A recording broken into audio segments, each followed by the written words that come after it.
다들 잘 지내셨죠? 일주일 동안. 네, 선생님 오랜만이었고요. 네. 네, 오늘 사모님 안 나오셔서 좀 아쉽네요. 일찍 가셔야 되니까 다음 주에 꼭 오시면 좋겠습니다. 예.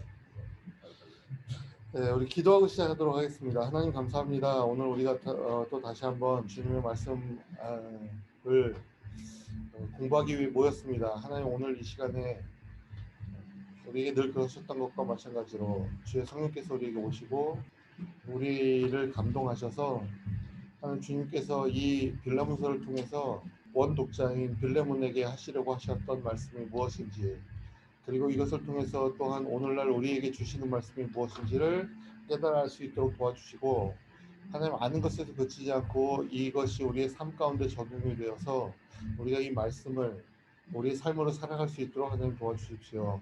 감사합니다. 주님, 이 한 시간 온전히 주님 앞에 올려드리고 예수님의 이름으로 기도합니다. 아멘. 네. 제가 빌레몬서 지난주에 숙제를 내드린 게 아마도 있었던 것 같은데요. 제가 뭐였는지. 네. 네? 네, 노예제에 대해서 한번 읽어보라고 말씀드렸고요. 또 한 가지 있는데요. 칼라 코딩 하는 거. 마무리 하실 수 있으신 분들은 하셨으면. 네네. 아유, 잘하셨네요. 칼라 코딩 하셨어요? 네. 뭔지는 모르지만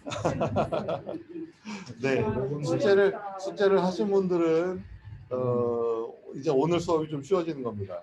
네. 그리고 또 한 가지는 이제 그 PT, 그러니까 패러그래프 타이틀에 대해서 단락 제목, 그거 마무리 못하신 분들 다 마무리 하셨으면 하고 제가 이제 그걸 드렸어요. 네, 뭐 하신 분들은 말씀드렸던 것처럼 오늘 수업이 쉬울 것이고, 안 하신 분들은 이제 조금 어려울 수도 있습니다.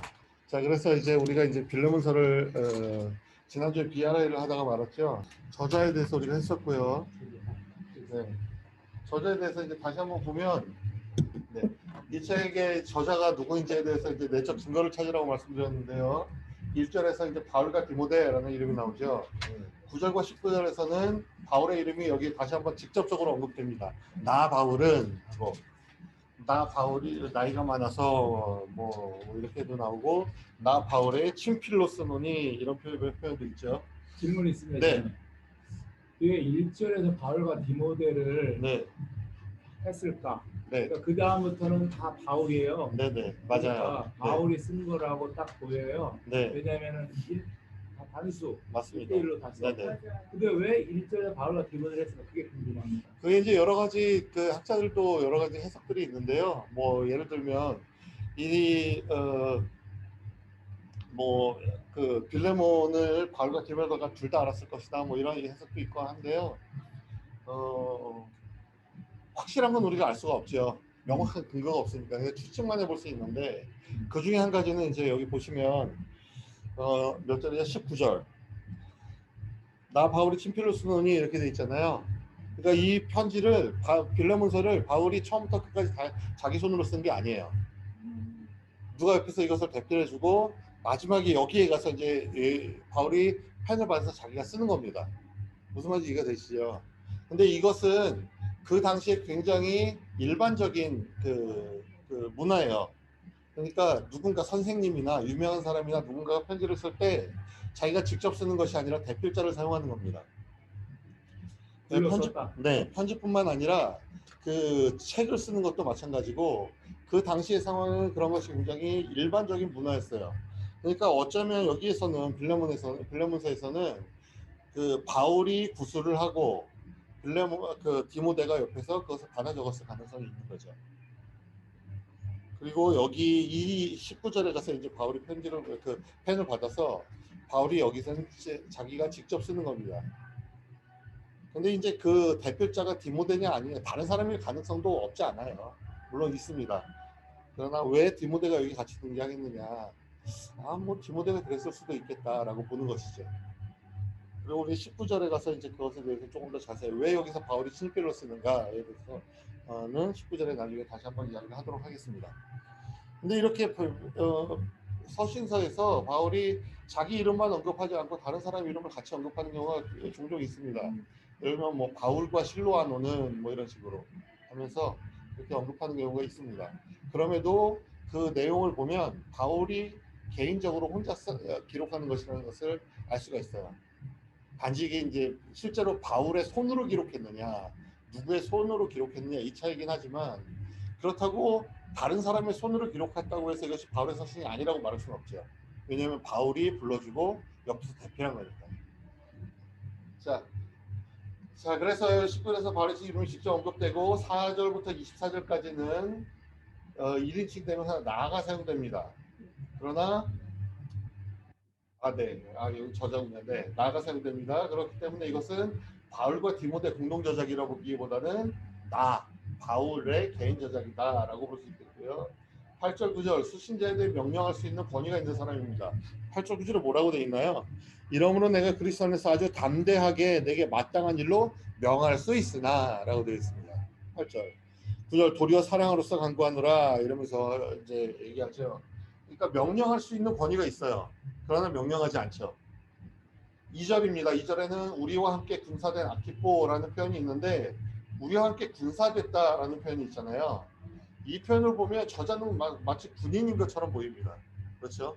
이제 우리는 기본적으로 군인 그러면 예수 그리스도의 군사 이런 개념이 있지만 그런 걸 다 내려놓고 볼 때 우리가 이제 그 귀납적 성경 공부는 우리 다 내려오는 거라고 말씀드렸잖아요. 그렇게 들어가서 보면 우리와 함께 군사된 아키포 여기에서 저자는 그럼 군인인가? 우리가 질문할 수 있습니다. 그런데 다른 성경도 내적 증거라고 말씀을 드렸잖아요. 디모데 후서 2장 3절과 4절을 보니까 바울이 디모데를 그리스도 예수의 군사로 묘사를 하고 있는 것을 볼 수가 있습니다. 그러니까 이것은 실제 로마 군대, 로마 군사라기보다는 그리스도 예수의 군사라고 볼 수가 있겠다라는 것입니다. 그 다음에 1절, 9절, 10절, 13절 네 군데서 보면 이 저자는 예수를 위해 옥에 갇혀 있는 사람입니다. 1절도 보시면 그리스도 예수를 위하여 갇힌 자 된 바울과 디모데 이렇게 되어 있죠. 9절에도 도리어 사랑으로서 나이가 많은 나 바울은 지금도 또 예수 그리스도를 위하여 갇힌 자 되어 자기가 갇혔다는 표현이 4번이나 반복되어 있어요. 여러분이 칼라 코딩을 하셨으면 이 4군데에 다 칠해져 있어야 되는 겁니다. 반복이니까요. 9절에 보면 또 이 사람이 나이가 많았어요. 그러니까 이 두 가지를 합쳐서 보면 나이가 많았을 때 옥에 갇혀 있었던 사람이다 라는 것을 볼 수가 있겠죠. 자, 그러면 이 앞에서 우리가 바울이라는 이름을 봤는데 그럼 실제로 바울이 나이가 많았을 때 옥에 갇혀 있었는가 라는 것을 우리가 좀 사도행전을 통해서 확인해 볼 수도 있겠죠. 그럼 좀 이따가 다시 보도록 하겠습니다. 기록 연대와 장소예요.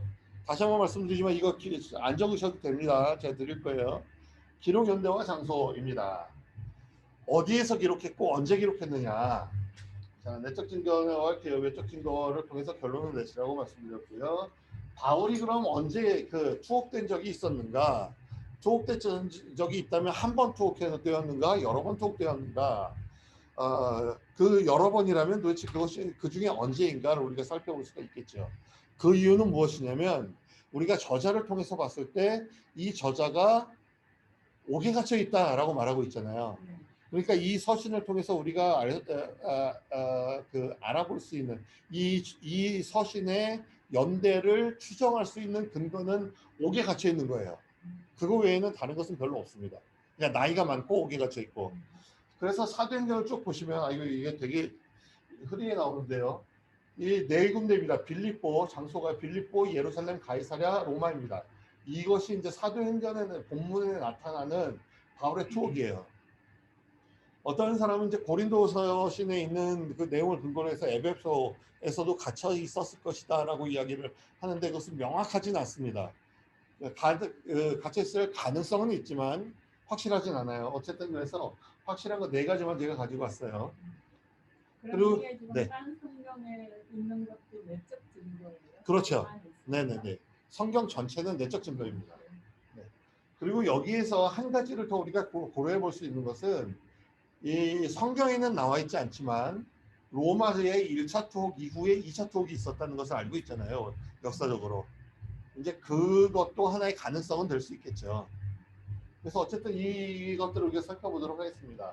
본문은 이렇게 네 군데에 나와 있어요. 사도행전 16장 23장, 24장, 28장에 언제 빌립보에서 무슨 일이 있었는지, 예루살렘에서 무슨 일이 있었는지, 또 가이사랴와 로마에 무슨 일이 있었는지에 대해서 나와 있습니다. 그런데 이 네 군데를 자세히 비교를 해보면 빌립보에 있었던 그 기간은 이거 연대가 먼저 나왔네요. 이 기간은 하룻밤이었어요. 하룻밤. 그렇죠. 빌립보에서 잡혀갔다가 이렇게 두들겨 맞고 감옥에 갇혔다가 그날 밤에 지진이 일어나고 옥문이 열리고 간수가 거기서 회심하잖아요. 그리고 거기서 주 예수를 믿으라 너와 내 집이 구원 얻으리라라는 아주 유명한 말씀을 하시죠, 바울이. 그러면서 그 다음날 아침에 이 사람들이 풀려나지 않습니까? 너희가 로마 사람인 우리를 이러면서. 자, 하룻밤입니다. 예루살렘도 23장에 보시면 갇혀 있어요. 예루살렘에 이제 먼저 소동이 일어나고, 그래서 이제 그 소동으로 인해서 이 바울이 죽게 생겼으니까 이제 바울을 가둡니다. 가두는데 그때 무슨 일이 있냐면 그 밤에 그 유대인들 중에 열심당원들이 바울을 죽이기 전에는 먹지도 마시지도 않겠다라는 그러한 음모가 생기고, 그것이 이제 발각이 되면서 바울을 급하게 가이사랴로 호송해요. 그러니까 하룻밤밖에 있지 않습니다. 그러니까 이것을 보면 이 하룻밤에 있는데 그때의 서신을 쓸 만한 어떤 시간적인 여유나 마음의 여유가 있었을까요? 뭐 전혀 불가능하진 않지만 가능성으로 보면 희박하겠다라고 볼 수 있는 거죠. 자, 그 다음에 그러면 가이사랴와 로마입니다. 투옥 기간이 2년이죠. 2년이니까 이 기간들은 굉장히 긴 기간이에요. 그래서 이 편집뿐만 아니라 두꺼운 책도 쓸 수 있는 그런 충분한 시간이 되는 그런 기간입니다.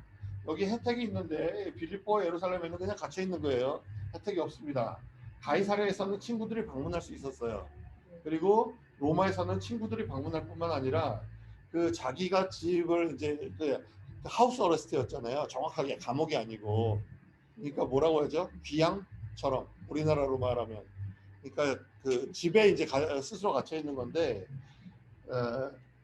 네, 그래서 이제 그 감옥이 아니라 집에 있었다라는 것이죠. 자택연금된 상태였다. 복음 전파는 빌립보에서는 복음 전파가 있었죠. 그 간수에게 복음을 전파했잖아요. 주 예수를 믿으라 하면서 복음 전파가 있었고, 예루살렘과 가이사랴에서는 내용이 여기에 나타나지 않기 때문에 알 수 없습니다. 그러나 로마에서는 28장 마지막에 보면 2년 내내 복음을 계속 전파했죠. 동역자입니다. 빌립보에서는 실라가 같이 있었고요. 예루살렘에서는 누가와 디모데 같이 있었습니다. 가이사랴는 예루살렘과 동일하게 누가와 디모데 같이 있었고요. 로마에서는 여러 서신들이나 이런 것들을 또 사도행전과 함께 이렇게 살펴보면 이 많은 사람들이 로마에 함께 있었습니다. 그러니까 감옥에 이 사람들이 같이 갇혀 있다는 것이 아니고, 뭐 이 중에 같이 갇혀 있는 사람도 있었겠지만 어쨌든 뭐 같이 동역하는 사람도 있었습니다. 석방은 바로 다음 날이었고요. 예루살렘은 바로 석방이 된 것이 아니라 가이사랴로 후송됐죠. 가이사랴에서는 로마로 후송되었고, 로마에서는 2년 후에 석방이 되었습니다. 자, 어쨌든 이 아래에 있는 이 내용들은 사실은 이제 다른 또 서신들을 볼 때 필요한 것이고요. 지금 우리가 필요한 것은 이 투옥 기간입니다. 투옥 기간과 동역자들, 그 다음에 이 혜택들, 이런 것들을 보면 볼 수 있는 건데요. 이것들을 통해서 보았을 때 빌립보와 예루살렘은 가능성이 없다는 것을 우리가 좀 생각을 했죠. 그렇다면 이제 남은 것은 가이사랴와 로마인데, 가이사랴와 로마는 기간이 이제 2년 똑같아요. 거의 비슷한 시기입니다. 장소는 헤롯 궁, 가이사랴에 있는 헤롯 궁에 연금되어서 갇혀 있었고, 로마에서는 가택연금이었습니다. 그리고 이 가이사랴에서는 헤롯 궁에서 어느 정도의 자유가 주어졌어요. 그 헤롯 궁을 나갈 수 있다의 자유가 아니지만 그래도 뭐 완전히 감옥에 갇혀 있는 것 같은 자유는 아니었어요.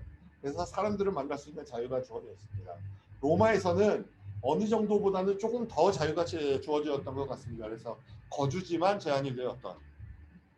그래서 오는 사람들도 다 만날 수 있었고, 그 사람들에게 복음까지도 전할 수 있었던 그런.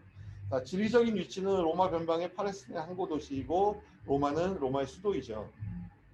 자, 다음으로 넘어가기 전에 한 가지만 더 보면 본문에 이제 나이 많은 나 바울은이라고 말하고 있잖아요. 그러니까 50년대보다는 이 후반이 더 가능성이 있다라는 것도 우리가 확인을 하고 넘어가도록 하겠습니다. 자, 그래서 이렇게 기록 연대와 장소를 보았는데 그러면 이 중에서 과연 어떤 것이냐? 어떤 학자들은요 가이사랴를 말하기도 하고 어떤 학자들은 로마를 말하기도 합니다. 둘 다 가능성이 없지 않아요. 그래서 다들 근거가 있어요. 그런데 우리가 조금 더 생각해 볼 필요가 있을 것 같습니다. 여러분이 노예예요. 그리고 지금 도망을 쳤습니다. 여러분은 혹시 모르실 수도 있는데 한국에 몇 년 전에 굉장히 유명한 드라마가 있었는데 추노라는 드라마가 있었어요. 뭐냐면 도망친 노예를 잡으러 다니는 사람들이 있었습니다.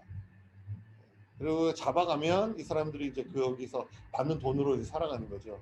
로마에도 마찬가지였어요. 그 당시 로마에도 추노 비슷한 그런 사람들이 있어서 도망친 노예를 전문적으로 찾아내는 사람들이 있었어요. 자, 이제 여러분이 노예이고요. 주인에게 도망을 쳤습니다. 도망을 치면서 돈을 가지고 도망을 쳤어요. 어디로 가시겠습니까? 변방에 있는 로마 변방의 팔레스틴의 작은 항구 도시로 가시겠습니까? 로마의 수도로 가시겠습니까?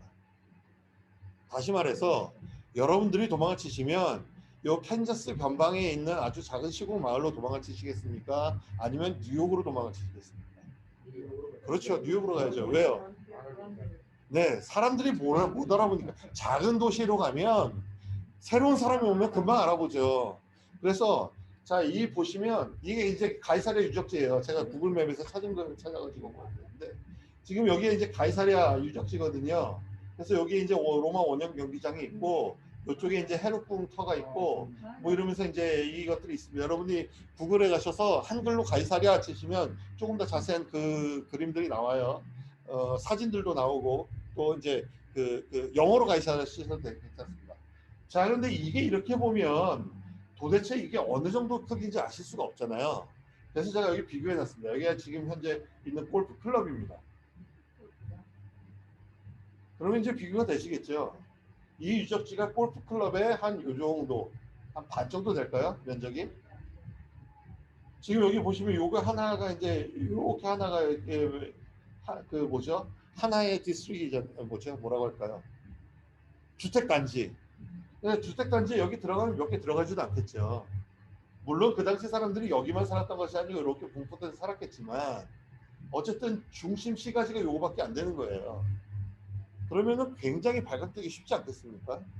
그러니까 가이사랴보다는 오히려 로마가 훨씬 더 가능성이 크겠다라고 저는 보고 있어요.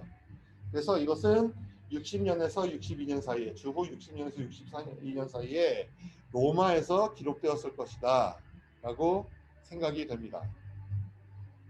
이거 나중에 다 보내주신다고. 네네. 자, 여러분들은 다르게 생각하셔도 괜찮습니다. 나는 로마보다는 가이사랴가 더 좋아. 또 질문 있어요. 네. 지금 네 군데 성경에 나온 것만 가지고 우리가 지금 봤는데 네. 다른 그 감옥에 네. 그러니까 성경에 기록되지 않은 네. 다른 감옥에 있을 가능성도 뭐 그럴 가능성이 없지는 않겠죠. 왜냐하면 성경에는 모든 것들이 다 기록된 것은 아니잖아요. 그러니까 우리 갈라디아서는 안 하지만 예를 들어서 갈라디아서 같은 경우에 수신자가 누구냐. 그래서 뭐 남갈라디아다, 북갈라디아다 뭐 말이 많거든요. 그래서 왜냐하면 남갈라디아는 사도 바울이 1차 전도에 이렇게 전도했던 지역이고 북갈라디아 지역은 바울이 복음 전했다는 기록이 없어요. 단지 2차 여행 때 아시아 쪽으로 가려고 했지만 성령이 막으셔서 비두니아와 갈라디아를 지나서 이렇게 갔다라는 기록만 있지 복음을 전파했다는 기록이 없거든요. 그래서 이제 학자들이 거기에서 의견이 나누는 거예요. 여기에는 복음을 전했다는 기록이 없기 때문에 북갈라디아가 아니다. 근데 북갈라디아를 이제 지지하는 사람은 이 북갈라디아가 원래 갈라디아이고 그 지역 이름 자체도 갈라디아고 여기에 그렇게 이제 다 기록되진 않았지만 사도 바울이 아마도 복음을 전했을 가능성이 있다라는, 그러니까 가능성은 있죠. 여러 가지 가능성은 있지만 그래도 이제 성경에 기록된 것을 중심으로 보는 게 조금 더 가능성이 있지 않느냐라는 생각이 드는 거죠. 그래서 어느 정도 좀 길게 하룻밤도 이렇게 감옥에 갇혔던 게 기록이 되었다면 조금 더 긴 것도 성경에 기록되어야 될 가능성이 조금 더 크지 않을까요? 물론 스킵할 수도 있지만 어쨌든 그렇습니다. 그래서 가능성이 없지 않아요. 이거 외에 가능성이 없지 않지만 그래도 우리가 이제 성경을 근거로 해서 추정할 수 있는 우리가 추정할 수 있는 가능성 안에서만 생각한다면 로마에서 그리고 60년에서 62년 사이에 기록했을 것이다 라고 생각을 하는 것입니다. 자, 수신자는 우리가 지난주에 했어요. 그래서 1, 2절은 동역자 빌레몬 자매 아피아 군사들 아키포 내 집에 있는 교회 이렇게 이제 수신자들에 대해서 이야기를 하고 있지만 그리고 또한 3절과 25절에서는 2인칭 복수대명사는 우리 죄송해요. 너희인데 우리라고 썼네요. 자, 너희입니다. 자, 이거 방송으로 보시는 분들도 3절 25절은 너희입니다. 복수대명사 너희가 사용되었습니다. 그러니까 이것은 너희라는 것은 위에는 빌레몬, 아피아, 아키포 교회 전체를 말하겠죠. 4절부터 22절까지는 그렇지만 2인칭 단수대명사 너가 계속해서 등장합니다. 그렇기 때문에 우리가 알 수 있는 것은 1차 수신자는 빌레몬. 그러나 교회도 이 내용을 읽고 알아야 되겠죠. 우리가 지난번에 얘기했듯이 교회가 빌레몬네 집에서 모이는데 거기에 도망친 노예가 아무렇지도 않게 돌아와 있고 더군다나 자기들과 함께 그 자리에 앉아 있다는 것. 어디 감히 노예가 그렇죠? 더군다나 도망친 노예가 그들도 마찬가지로 이 빌레몬이 거기에 같이 앉아 있는 것을 이해할 필요가 있고 또한 빌레몬을 함께 용서하고 받아들일 필요가 있기 때문에 그래서 교회도 이 내용을 읽고 알아야 된다. 그래서 우리라는 단어를 사용하신 것을 보면 이것을 빌레몬만 읽을 것이 아니라 교회도 함께 읽어야 된다라는 것을 아마 바울이 의도했던 것으로 보입니다. 자, 다음 이제 역사적인 배경을 하도록 하겠습니다. 역사적인 배경. 역사적인 배경에 대한 이제 물음은 이거죠. 이 책의 역사적인 배경은 뭐냐? 그리고 이 책이 만약에 서신서라면 다른 책이라면 달라요. 서신서라면 교회는 언제 설립되었는가? 교회 구성원은 누구인가? 교회의 강점과 약점은 무엇인가? 사실 빌레몬서에서는 서신서이긴 하지만 이것이 중요하진 않습니다. 이 질문, 두 번째 질문은 중요하지 않아요. 왜냐하면 빌레몬서는 비록 교회가 함께 읽도록 의도는 되었지만 바울의 주관 심사이고 1차 대상 이 서신의 대상은 빌레몬이에요. 그래서 이제 이 두 번째는 그렇게 많이 중요하진 않지만 그럼에도 불구하고 이제 우리가 연구하니까 공부하고 있으니까 한번 살펴는 보도록 하겠습니다. 자, 역사적 배경은 무엇인가? 자, 여러분 그 나눠드린 거 이제 읽어보셨으면 더 아시겠고 여러분들이 이제 그 로마 시대의 그 노예 제도에 대해서 조금 더 찾아보셨으면 더 분명하게 아실 수 있을 겁니다. 지금 이 책에서는 로마 시대에 이 당시에 무슨 일이 있었는가 이것이 중요한 것이 아니고 그 역사적인 배경을 보실 때 로마 시대의 그 노예 제도를 보시는 것이 중요해요. 이 책에서는. 그러면 로마 시대의 노예 제도는 어떠했는가 간단하게만 말씀을 드리면 우리가 다 알다시피 로마 시대뿐만이 아니죠. 어느 시대나 마찬가지지만 로마 시대도 마찬가지로 노예는 인격이 아니죠. 사람이 아니었습니다. 그냥 그 주인의 그 재산으로 그러니까 네, property. 그러니까 어떤 사람이 아니라 어떤 것이 되는 거겠죠. 그러니까 인격이 없는 거예요. 그러니까 주인이 이 노예를 인격적으로 대할 이유가 하등의 이유가 없습니다. 그럼에도 불구하고 좋은 주인들은 이 노예들을 잘 대한 사람들이 없지 않았습니다. 그렇지만 로마 법에 의하면 이 주인이 노예에게 어떻게 하더라도 상관이 없어요. 잘못했을 때 어떤 벌을 가하더라도 상관이 없습니다. 그리고 이 노예가 도망치거나 큰 죄를 범했을 때는 심지어 그 법적인 어떤 판결을 받지 않고 그냥 주인이 죽일 수 있는 권리도 있었어요. 정의가 없는 거예요? 그렇다고 볼 수 있죠. 일단 노예제도 자체가 정의가 아니잖아요. 사실은. 근데 이제 어쨌든 로마법에 의하면 그랬었어요. 그러니까 그런데 그 학자들에 의하면 조금씩 이제 차이는 있는데 대체로 이제 학자들이 이렇게 보고 그 주장하는 것들을 보면 로마 제국 전체에 적게는 60%에서 많게는 80% 이상이 노예였던 것 같아요. 굉장히 많죠. 와, 노예가 더 많았다. 네네. 그러니까 그 당시에 사람 대접 못 받고 사는 사람들이 그렇게 많은 거예요. 근데 그럴 수밖에 없었던 게 지금 우리가 생각하면 노예 그러면 그냥 이렇게 그 옛날에 예전에 있었던 그 미국 노예들과 같은 그런 것도 생각하잖아요. 그런데 사실 로마의 노예는 그 노예에도 계층이 있었어요. 그래서 노예라고 다 같은 그 노예가 아니고 지금은 우리가 선망하는 그 직업분들이 있잖아요. 교사, 그다음에 의사, 뭐 이런 것들. 그런 것들 다 노예 직업이었어요 그 당시에는.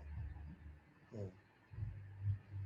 그러니까 귀족들은 뭐 하느냐? 놀고 마시고 뭐 이런 거 하지 노예들처럼 그런 거 하지 않아요. 그러니까 집에 와서 자녀들을 가르치는 거 누가 하냐? 노예가 합니다. 귀족 집에. 그러면 이 귀족이 아프면 어떻게 하냐? 노예 의사가 와요. 아니면 이제 이 사람이 이제 그런 데로 찾아가는 거죠. 물론 그때는 병원은 보통 이제 신전이었잖아요. 예, 그래서 거기에서 이제 뭐 제사하고 뭐 이렇게 하면서 병 고치기도 하고 이러는데 어쨌든 그런 좋은 직업군도 있었던 반면 그보다 이제 조금 낮은 계층은 집안에서 집안일하는 노예입니다. 지금 빌레몬이 그런 노예였던 것 같아요.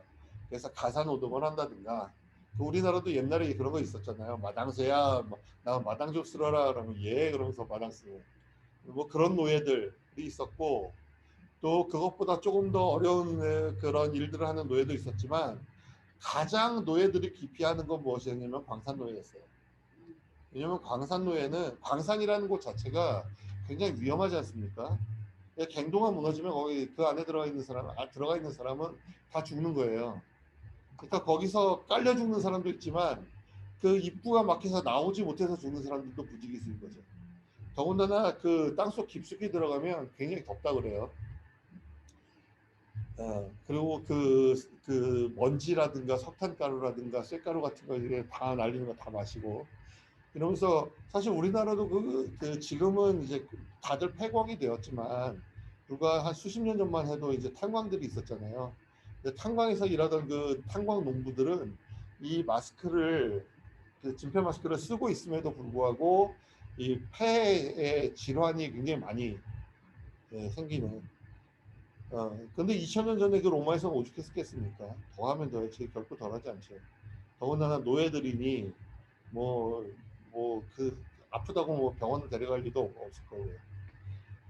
그러니까 이제 노예들이 제일 두려워하는 것이 두 가지가 있는데 하나는 죽는 거예요.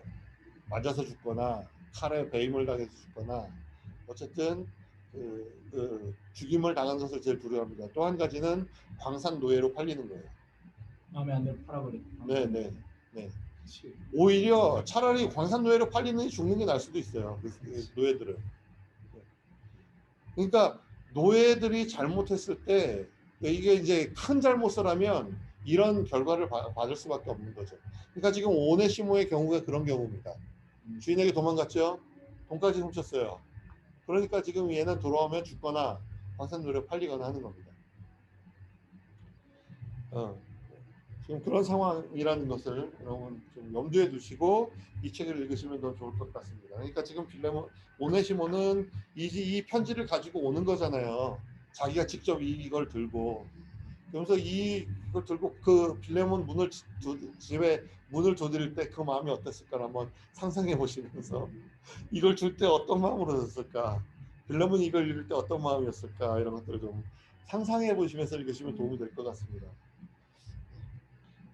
이 책의 선지서라고 다음에 질문에 대답하라고 했잖아요. 교회는 언제 설립되었는가? 빌레몬 교회는 어딘가요? 근데 빌레몬 교회는 과연 어디에 있는 교회일까요? 그러니까 뭐 우리는 지금은 캔자스 제일교회 무슨 선한 목자교회 뭐 이런 식으로 하지만 그때는 이제 그 지역을 통칭해서 불렀잖아요. 무슨 에베소 교회, 라오디게 이런 식으로 어디였을까요? 자, 그래서 한번 보도록 하겠습니다. 앞을 봐주세요. 빌레몬의 교회가 어디인지를 좀 살펴보기 위해서는 빌레몬서에 나오는 인물들을 좀 살펴볼 필요가 있어요. 그래서 여기에 나오는 인물들의 이름을 쭉 다른 성경에 어디에 나오는가를 살펴봤을 때 이런 거죠. 제일 먼저 나오는 이름은 디모데죠. 네, 도대체 디모데가 바울과 함께 있었던 때가 언제인가? 어느 지역에서 디모데가 바울과 함께 있었는가? 쭉 봤더니 너무 많은 거예요. 사도행전에서도 이렇게 많이 나오죠. 로마서, 고린도전서, 빌립보서, 골로새서, 데살로니가전서, 디모데전서, 빌레몬서, 히브리서 너무 많이 나와요. 이건 알 수가 없어요. 그래서 다른 사람 이름들을 좀 살펴보려고 보았더니 이렇게 보이는 겁니다. 빌레몬과 아비아와 아키포, 이 사람들은 당연히 빌레몬서에 나오겠죠. 근데 다른 사람들이 어디에 나오느냐? 빌레몬서밖에 안 나옵니다. 아비아도 빌레몬서에밖에 안 나와요. 아키포는 골로새서와 빌레몬서에만 나오고 다른 데는 나오지 않습니다.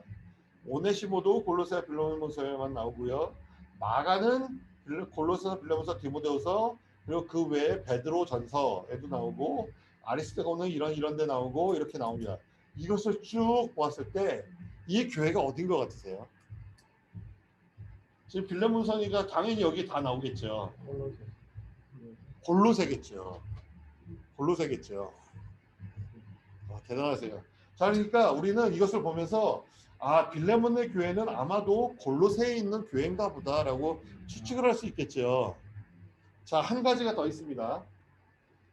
골로새서 4장 9절 한번 보세요. 골로새서입니다. 4장 9절. 제가 읽겠습니다. 신실하고 사랑을 받는 형제 오네시모를 함께 보냅니다. 어디로 보내냐면 지금 골로새로 보내는 거예요. 골로새, 이게 서신이 골로새서니까 골로새로 보내는 거잖아요. 그래서 신실하고 사랑을 받는 형제 오네시모를 함께 보냈는데 이 사람에 대해서 설명하기를 그는 너희에게서 온 사람이라 라고 되어 있습니다. 그러니까 오네시모가 어디 출신이에요? 골로새 출신입니다. 그 뒤에도 보시면 12절과 13절에서 에바브라에 대해서 이야기하는데 그리스도 예수의 종인 너희에게서 온 에바브라가 너희에게서 왔대요. 무난하는데 그가 항상 너희를 위하여 애쓰기도 하고 너희로 하나님의 모든 뜻 가운데서 완전하고 확신 있게 서기를 구하나니 그가 너희와 라오디게아와 에 있는 자들과 히에라볼리에 있는 자들을 위하여 많이 수고하는 것을 내가 증언하노라. 되어 있죠. 그래서 이것들을 또 이렇게 쭉 보시면 그래서 이 지도를 한번 보시면 여기 이제 에베소잖아요. 에베소에서 지금 산과 산 사이에 계곡이 이렇게 나와 있는데 이 계곡의 이름이 리쿠스 계곡입니다. 리쿠스 계곡이고 이게 이렇게 타우러스 산맥이 이쪽에 이렇게 크게 쭉 있어요. 근데 요 리쿠스 계곡 안에 이렇게 도시 세 개가 이렇게 삼각형으로 모여 있는데 여기가 골로새, 라오디게아, 히에라볼리입니다. 구글맵으로 찾아보면 이렇게 돼 있어요. 그래서 골로새의 옛날 터가 여기 있고요. 라오디게아의 터가 있고 히에라볼리의 터가 있는데 굉장히 가까워요. 제가 구글맵에서 재보니까 라오디게아에서 골로새까지는 9마일밖에 되지 않고요. 라오디게아에서 히에라볼리까지 6마일밖에 되지 않습니다. 굉장히 가까운 그런 지역입니다. 히에라볼리는 사실 히에라볼라보다는 지금은 빠무칼레라는 그 온천 지역으로 더 유명한 지역입니다. 네. 자, 그래서 이제 뭐 여담이긴 하지만 요한계시록에 보면 라오디게아에 대해서 예수님이 책망하시는 부분이 있잖아요. 너희가 차지도 덥지도 너희가 미지근하다라고 말씀하시는데 그 이유는 이제 히에라볼리도 온천 지역이기 때문에 뜨거운 물이 나오거든요. 근데 라오디게아는 물이 부족한 지역이에요. 그러니까 여기에서 물을 해결하기 위해서 히에라볼리부터 라오디게아까지 수로를 만들어 가지고 물을 가지고 와요. 근데 6마일이나 되다 보니까 이 뜨거운 물이 여기까지 오다 보면 물이 식습니다. 미지근해지는 거예요. 그리고 또 한 가지 수로가 있는데 골로새에서부터 오는 수로예요. 골로새는 샘이 있어요. 그래서 굉장히 찬물이 나와요. 시원한 물이 나옵니다. 그러니까 여기서부터 이제 수로를 만들어 갖고 또 여기까지 가지고 오는데 그 물이 여기까지 당도하면 햇빛에 데워서 미지근해집니다. 그러니까 이제 그걸 가지고 미지근하다라고 말씀하시는 거예요. 그러니까 그 일곱 개 교회를 칭찬하시거나 책망하시거나 이런 걸 보면 그 지역의 특징과 굉장히 이렇게 잘 연결이 되어 있습니다. 라우디게아의 유명한 게 또 뭘까요? 안약입니다. 그러니까 라우디게아 교인들에게 너 눈에 안약을 발라서 보게 하라 있잖아요. 네, 그런 내용들이 있습니다. 자, 여담입니다. 자, 그래서 어쨌든 빌레몬서에 나오는 빌레몬의 집, 그 집에서 모이는 교회는 골로새에 있는 교회겠다. 도 하는 것입니다. 교회 구성원은 누구인가? 빌레몬, 아피아, 아키포 교회 성도들이 있고요. 뭐 특별히 이 빌레몬서에서는 여기에 유대인과 이방인이 섞여 있는지 어쩌는지 뭐 그런 것은 나오지 않아요. 그것은 골로새서를 찾아봐야 되겠죠. 교회의 강점과 약점은 무엇인가? 이것도 마찬가지로 교회의 강점과 약점은 나오지 않아요. 빌레몬에 대한 것만 나오죠. 그래서 빌레몬에 대한 내용만 다루고 있는데 빌레몬이 어떠냐? 주 예수와 모든 성도에 대해서 빌레몬이 사랑과 믿음이 있다. 빌레몬이 믿음의 교제가 있다. 근데 이것을 통해서 성도들에게 또 사람들에게 선을 알게 하고 그리스도의 빛으로 역사한다. 성도들의 마음이 빌레몬으로 말미암아 평안함을 얻는다. 뭐 이런 강점들이 있습니다. 약점은 여기 나타나지 않아요. 다시 한번 말씀드리지만 이것은 교회 자체라기보다는 빌레몬 개인입니다. 문학 장르예요. 이 책의 문학 장르는 무엇인가? 뭘까요? 서신서겠죠. 네, 편지입니다. 문학 장르가 서신이에요. 그래서 이 책의 문학 장르가 서신서라면 다음의 구성에 대해서 장과 절을 찾아야 됩니다. 한번 찾아보시겠어요? 저자, 수신자, 인사, 기도, 감사, 소망, 본문 끝 인사, 축도.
거의 끝났을 것 같은데 한번 같이 볼까요?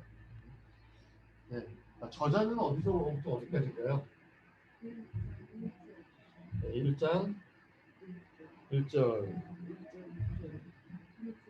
네, 1절에 네, 1절 뭐라고 하죠? 9절이요? 아, 여기서는 저자 이름이 어디 나왔냐가 아니라 이거 구조예요. 구조를 보는 거예요. 네, 네. 자, 그래서 이것은 자, 이거를 좀 보이도록. 네. 자, 그래서 1장 1절이죠. 1장 1절에 상반절이겠죠. 전체가 아니고. 네. 수신자는요? 1장 1절 하반절에서 네. 1장 2절에 하반절부터 2절까지입니다. 인사는요? 3절 3절입니다. 3절. 하나님 우리 아버지와 주 예수 그리스도로부터 언약과 평강이 너에게 있을지어다. 이게 인사겠죠. 기도, 감사, 소망은요? 어디부터? 4절. 4절 하나인가요? 7절. 네, 4절부터 7절까지입니다. 네. 공유는 어디서부터 어디까지요? 8절에서 22절까지. 네, 끝인사는요? 23, 24.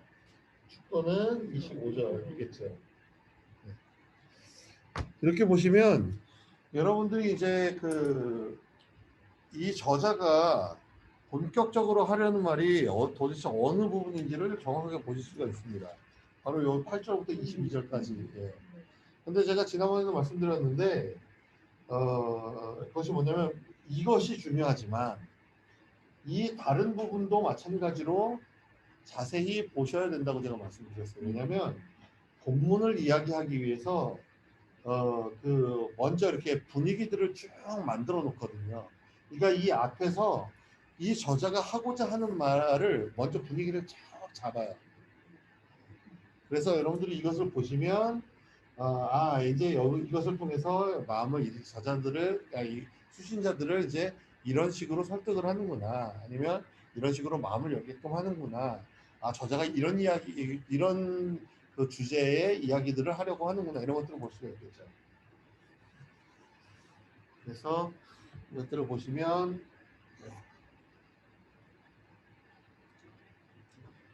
자, 이렇게 되어 있습니다. 1절부터 이런 식으로 구성이 되어 있습니다.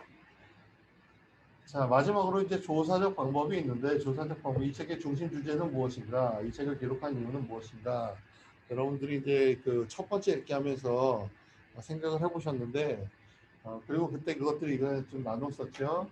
이것은 이 책의 연구를 마친 후에 최종적으로 수정할 수 있습니다. 그래서 처음에는 대략적으로 잡아 놓으시고, 책의 연구가 책의 연구가 다 끝난 이후에 다시 한번 돌아가셔서 중심 주제와 기록한 이유를 보시고 이게 맞다 그러면 계속 가시면 되고, 그렇지 않고 이거는 조금 이것보다는 뭐 다른 게 더 좋겠다, 아니면 표현이 이렇게 똑같은 것이라도 이런 표현보다는 다르게 표현하는 것이 더 좋겠다 하시면서 수정을 하시면 되겠습니다.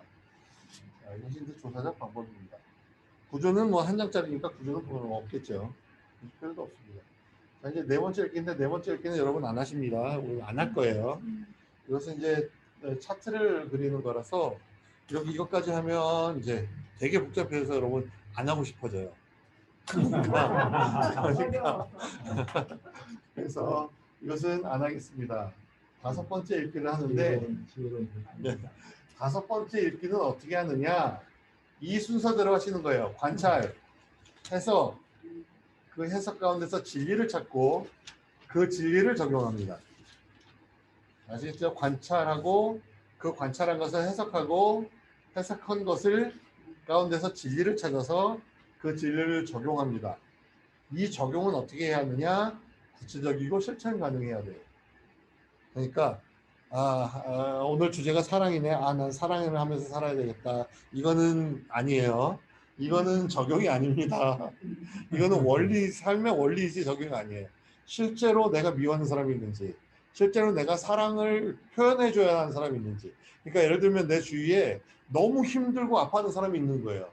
근데 그냥 가가지고 집사님, 여긴 집사님은 안 와요. 선교사님이라고 하죠. 그래서 뭐 형제님이든 자매님이든 어쨌든 간에 이 교회를 일반적인 교회로 한다면 집사님 힘내세요. 뭐 이렇게 하고 막 끝나는 게 아니라 진짜로 그 마음을 담아서 내가 사랑을 표현하고 있는가라는 거죠. 그것을 어떻게 실천할 것인가라는 구체적이고 또 한 가지는 설교하거나 가르치면 안 돼요. 여기서 쓰는데 남들 보여줄 것처럼 나에 대한 적용이 아니라 다른 사람에게 내가 이걸 써서 꼭 보여줘야 이런 것처럼 설교하거나 가르치지 마시고요. 적용은 다른 사람을 위한 것이 아니라 나를 위한 것입니다. 하시면 될 것 같습니다. 자, 그럼 이게 다 이제 아시겠죠, 이거를? 네. 자, 그럼 여러분 다 배우신 거예요. 끝입니다. 간단하네요. 네, 간단하죠. 자, 그럼 실제로 한번 해보시면 되겠습니다. 자, 그래서 관찰은 도대체 어떻게 하는 거냐? 관찰은요, 이렇게 합니다. 관찰에는 관찰한 본문을 기록하는 거예요. 종이에다가 이제 여러분 직접 쓰시는 겁니다. 이거는 그냥 눈으로만 쭉 보고 관찰하고 해석하는 게 아니라 직접 쓰시는 거예요. 근데 관찰에는 뭘 쓰느냐? 관찰한 본문을 쓰시는 겁니다. 해석을 쓰시는 게 아니에요. 관찰한 본문을 쓰시는 겁니다. 어떤 식으로 쓰느냐? 먼저 관찰이라고 쓰는 거예요. 관찰이라고 먼저 쓰고 여기 브라켓을 이렇게 엽니다. 그다음에 여기에 여러분 관찰 목록이 있잖아요. 지금 여러분께 관찰 목록 세 가지를 드렸고 이 세 가지를 컬러 코딩하도록 말씀드렸어요. 반복되는 것, 그다음에 컨트라스트 되는 것, 분위기, 특별히 관계와 관련된 것들. 관찰 목록을 드렸습니다. 그러니까 여기에 반복되는 것이면 반복이라고 쓰시면 되겠죠. 분위기면 분위기라고 쓰시면 되겠죠. 그 다음에 브라켓을 이렇게 닫고 그 다음에 그 옆에다가 장과 절을 쓰시는 겁니다. 빌레모서는 한 장짜리니까 장은 쓰지 않아도 되겠죠. 절을 쓰시고요. 그 다음에 관찰 내용을 쓰는 거예요. 그리고 요거 하나만 가지고는 이걸 어떻게 해석해야 되는 난감해요, 사실. 그래서 그 아래에다가 추구 관찰을 쓰시는 겁니다. 이게 도대체 뭔 소리냐. 이렇게 하는 겁니다. 제가 일부러 좀 이 밑에까지 다 써야 되기 때문에 좀 작게 썼어요. 관찰입니다. 제가 관찰이라고 여기 썼고요. 이거는 여러분들이 이제 한글로 쓰셔도 되고 영어로 쓰셔도 되고 저는 이제 영어 약자로 표현했는데 여기 이제 관찰 아니 뭐죠? 반복이라고 쓰는 겁니다. 브라켓 안에. 그 다음에 이것이 어디 나오냐면 1절, 7절, 16절, 20절에 나와요. 그리고 그 내용이 뭐냐면 형제라는 단어입니다. 이게 4번 나오는 거예요. 이렇게 쓰는 게 관찰이라고 쓰고 브라켓 안에다가 관찰 목록에 쓰고 장과 절을 쓰고 뭐 그 내용이 뭔지 이렇게 쓰시는 게 이제 관찰 하시는 거예요. 그래서 이제 컬러 코딩이 중요한 거예요. 왜? 형제라는 말이 이 컬러 코딩을 안 하면 내가 읽었는데 이 말이 반복되는 말인지 아닌지 잘 몰라요. 근데 이제 반복됐었던 것 같은데 그럼 형제를 한번 해볼까? 라고 찾기 시작하지만 처음부터 다시 읽으시면서 다시 찾으셔야 됩니다. 근데 컬러 코딩을 해놓으셨으면 그렇게 하지 않더라도 딱 보면 이거 반복이구나 딱딱딱 눈에 보이죠. 그래서 컬러 코딩을 하시는 겁니다. 자, 그래서 여기서 이제 관찰을 했습니다. 그런데 이것만 가지고 형제라고 하는 말을 4번 반복했는데 이걸 어떻게 해석하시겠습니까? 난감하잖아요. 근데 이 단어만 가지고 해석을 하면 자의적인 해석이 되는 거예요. 그러니까 이 저자가 형제라는 말을 통해서 뭘 말하려고 하는지를 찾아야 되는데 형제라는 단어만 가지고 하면 내 자의적으로 해석이 됩니다. 자, 그러면 그래서 여기서 이제 조금 더 추경 관찰이 필요한데 이 본문 가운데서 형제라는 단어를 바울이 어떻게 사용하는지를 보는 것입니다. 여기에서는. 그래서 봤더니 이렇게 사용하고 있어요. 1절은 이제 그냥 형제 디모데라고 써 있지만 7절에서는 바울이 빌레몬을 형제라고 부르는데 어떻게 부르냐? 형제여, 성도들의 마음이 여러 마음에 평안하고 어때? 이렇게 부르죠. 16절에서는 바울이 오네시모를 형제라고 부르는데 종과 같지 아니하고 사랑받는 형제로. 20절에서 바울이 빌레몬에게 형제여, 나로 기쁨을 얻게 하고 나로 평안하게 하라. 라고. 그러니까 바울이 빌레몬과 오네시모를 모두 다 형제라고 부르는 것을 우리가 찾아볼 수가 있죠. 이게 관찰입니다. 이 정도 했으면 이제 우리가 이것을 가지고 해석을 할 수 있는 근거가 되는 것입니다. 물론 이것보다 나는 더 찾아보고 싶다. 찾아보시면 됩니다. 그러면 더욱더 정확하게 해석을 할 수가 있겠죠. 자, 그 다음에 관찰하셨으면 그 다음에 해석을 하시는 건데요. 해석. 뭐냐면 본문이 원독자에게 무엇을 의미하는지를 BRI에 기초해서, 우리 아까 BRI 했지 않습니까? 역사적 배경이나 이런 것들. 그 BRI에 기초해서 해석하시는 거예요. 그래서 어떻게 하느냐?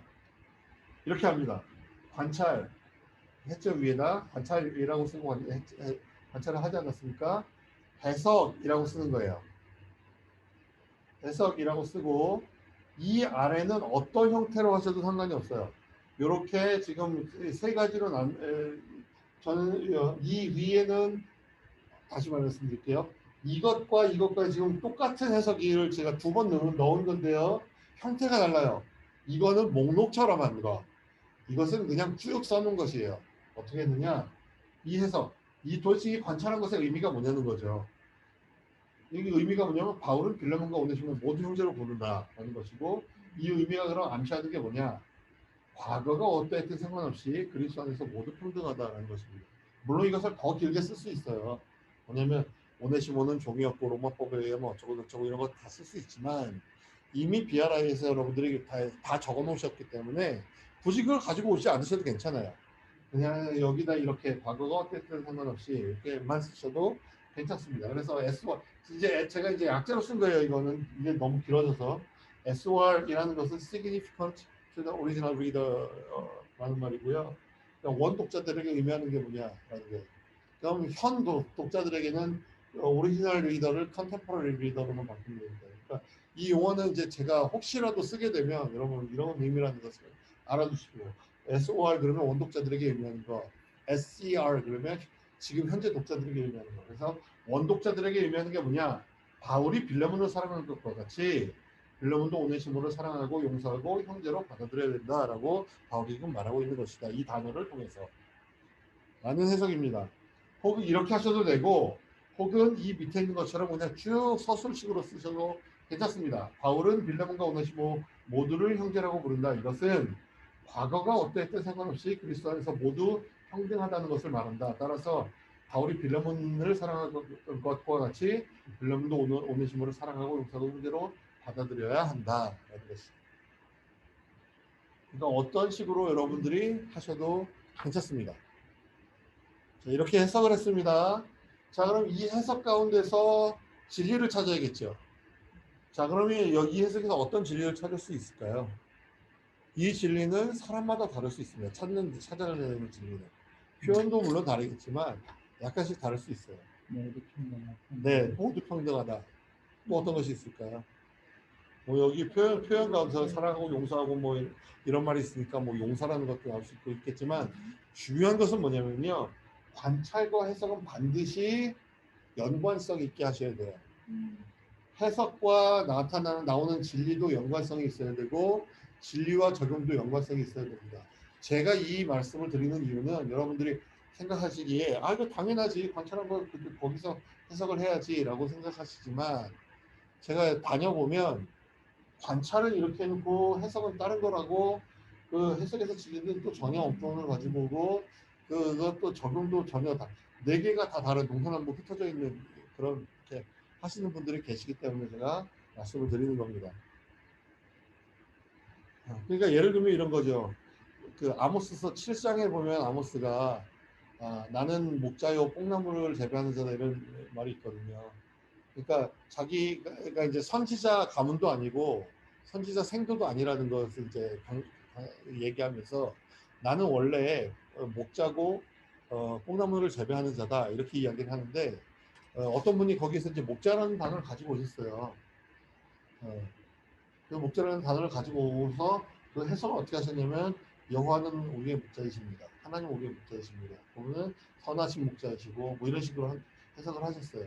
그리고 거기서부터 또 진리는 또 다른 걸 가지고 이런 식으로 하셨단 말이죠. 근데 본문에서 말하는 목자가 이분이 해석하신 것처럼 하나님이 우리의 목자라는 것을 말하는 건가요? 그거 아니죠.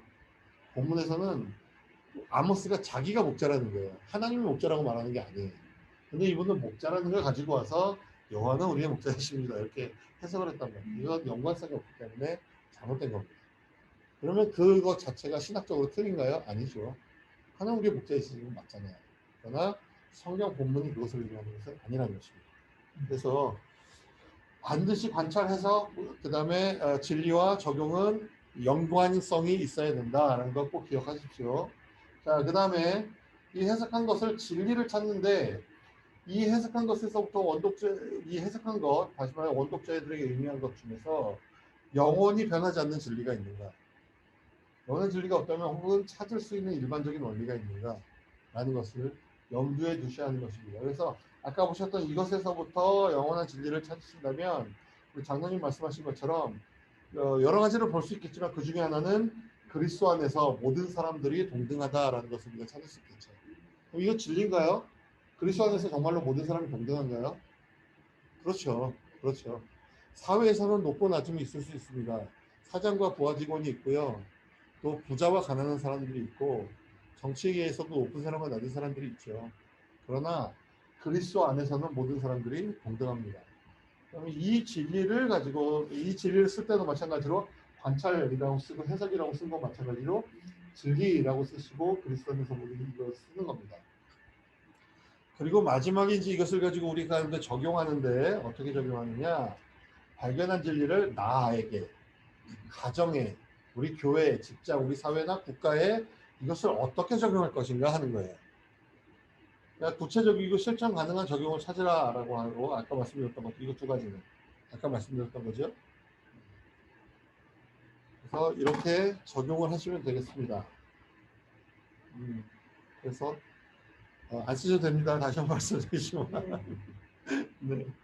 자, 그래서 이 적용은 어떻게 하느냐? 또 적용이라고 먼저 써야 되겠죠. 네, 이 부분부터 적용입니다. 그래서 적용. 그래서 여기다 여러분의 적용을 다 쓰시면 됩니다.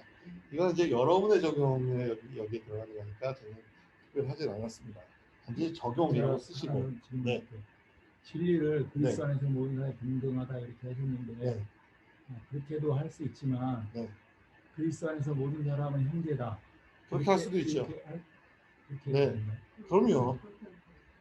또 이제 아니죠. 그렇게 하면 안 되죠. 자매도 있는데. 형제 아닙니다. 농담입니다. 네, 네. 그렇게 하시면 됩니다. 당연히 됩니다. 네. 요즘에 형제자매 그러면 쓰지 말라는 거 아니에요? 아, 그래도 성이라서 큰일 나나? 성을 나타내서. 힘들어요. 이제는 말도 못하고 사는 시대가 되어버렸어요. 자, 그래서 이런 식으로 여러분들이 적용을 하시면 됩니다. 그래서 우리가 여기서 잠시 쉬시고 최종 적용 남았네요. 최종 적용. 여러분들 이제 그 차트를 여기서 이제 연구를 하시면 여기에 이제 여러분들이 이걸 여러 개 가지가 나올 거 아닙니까? 이런 관찰 해석 진리 적용이 하나만 나오는 것이 아니죠. 여기 한 장에서 많은 것들이 나온다고요. 그럼 그 많은 것들을 다 기억하고 지킬 수 없잖아요. 이번 주 안에. 그러니까 만약에 내가 오늘 하나만 연구했다. 요거 하나만 했다. 그래서 나는 오늘 요거 하나를 내 성과를 실천할 것이다. 실천하고 다음날 또 하나를 하고 내가 이걸 해야 실천해. 이렇게 하시면 괜찮지만 혹시 이것을 전체를 다 공부한 다음에 그러면은 뭐 한 6개, 뭐 10개 이렇게 나온단 말이죠. 그 중에 어떤 걸 기억하고 어떤 것을 지킬 것인가. 그래서 이제 최종 적용이라는 게 있는 거예요. 이 발견한 진리 중에서 하나를 선택해서 기록하는 겁니다. 그러니까 앞에 다 이걸 연구해 놓고 따로 마지막에 앞에 나온 진리 중에 하나를 기록하는 거예요. 종이에다가. 그리고 이 진리를 통해서 하나님이 나에게 말씀하시는 것이 무엇인가를 그 밑에 적습니다. 그리고 마지막으로 그것에 대해서 이 진리를 내 삶에 어떻게 적용할 것인가 라는 것이죠. 그래서 앞에 거 내가 다 잊어버리고 다 지키지 못한다 하더라도 내가 오늘은 혹은 이번 주에는 내가 적어도 이거 하나는 내가 적용을 하겠다. 내가 노력을 하겠다. 라는 것입니다. 자, 여기까지 하시면 이제 한 권에 대한 성경 공부가 끝나는 겁니다.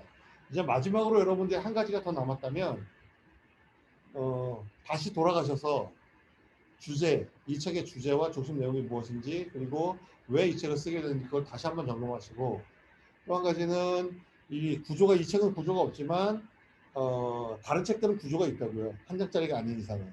그러니까 그 구조로 다시 돌아가셔서 그 구조를 잘못된 곳은 다시 한번 수정하십니다. 이거 한 가지가 있고요. 그리고 또 한 가지가 있다면 선포하는 것입니다. 다른 사람들에게 이것들을 이제 선포하고 알리는 것입니다. 그 두 가지가 있겠죠. 잠시 쉬시고 빌레몬서를 제가 한번 이제 쭉 보겠습니다. 네, 그러면 우리 빌레몬서를 처음부터 이제 쭉 한번 보도록 하겠습니다.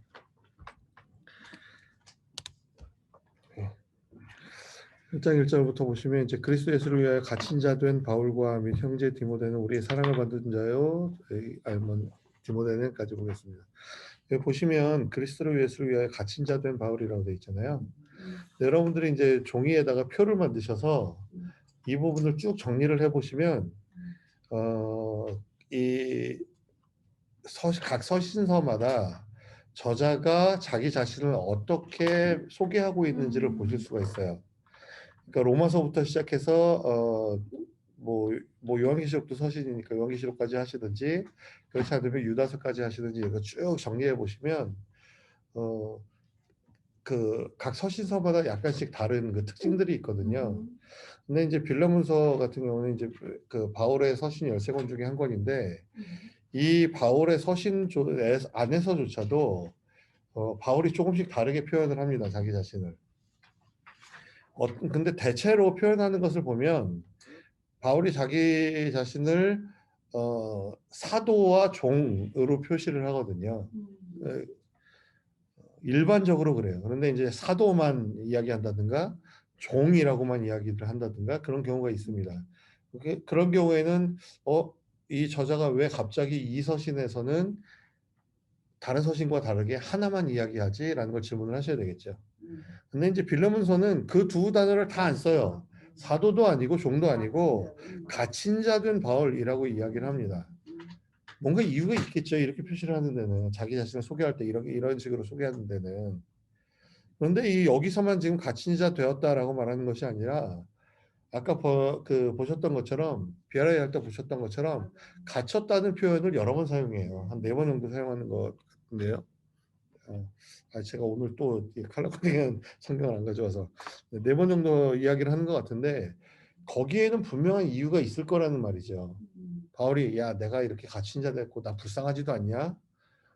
그런 나를 봐서 그러니까 한 번만 좀 봐줘라 이런 말은 아닌 것 같아요. 분명히 무슨 이유가 있을 텐데 그것이 도대체 무엇인가 하는 것이죠. 그래서 저는 이것을 이렇게 해석합니다. 바울이 자기 자신에 대해서 그리스도 예수를 위하여 갇힌 자 되었다. 나는 지금 그리스도 예수를 위해서 나는 이러한 대가를 치르고 있다라고 이야기를 하는 것을 저는 보고 있습니다. 그럼 무슨 말일까요? 빌레몬에게 무슨 얘기를 하려고 하는 걸까요? 나는 예수님을 위해서 이런 대가를 치르고 있는데 너는 예수님을 위해서 어떤 대가를 치르고 있니? 이 오네시모를 받아들이는 것이 그리스도를 위해서 대가를 치르는 것이라면 네가 그 대가를 치르겠니? 라는 의미로 저는 보고 있습니다.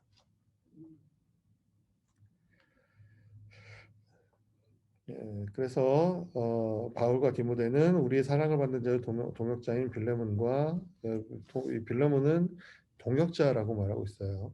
동등하게 말하고 있습니다. 그래서 사랑을 받는 자로 표현하고 있어요.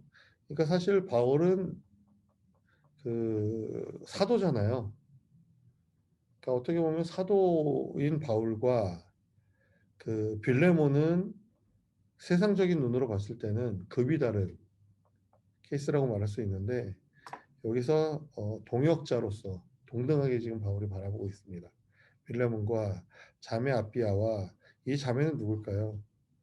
뭐 명확하게 볼 수는 없지만 아마도 빌레몬의 아내일 가능성이 굉장히 큽니다. 그리고 우리와 함께 병사된 아키뽀가 있는데요. 이 아키뽀는 누군가? 빌레몬의 아들일 가능성도 있고요. 혹은 빌레몬의 집에서 모이는 그 교회의 목사일 가능성도 있습니다. 왜냐하면 여기서 우리와 함께 병사되었다라고 말하잖아요. 그러니까 사역자겠죠. 그러니까 목회자일 가능성이 있습니다.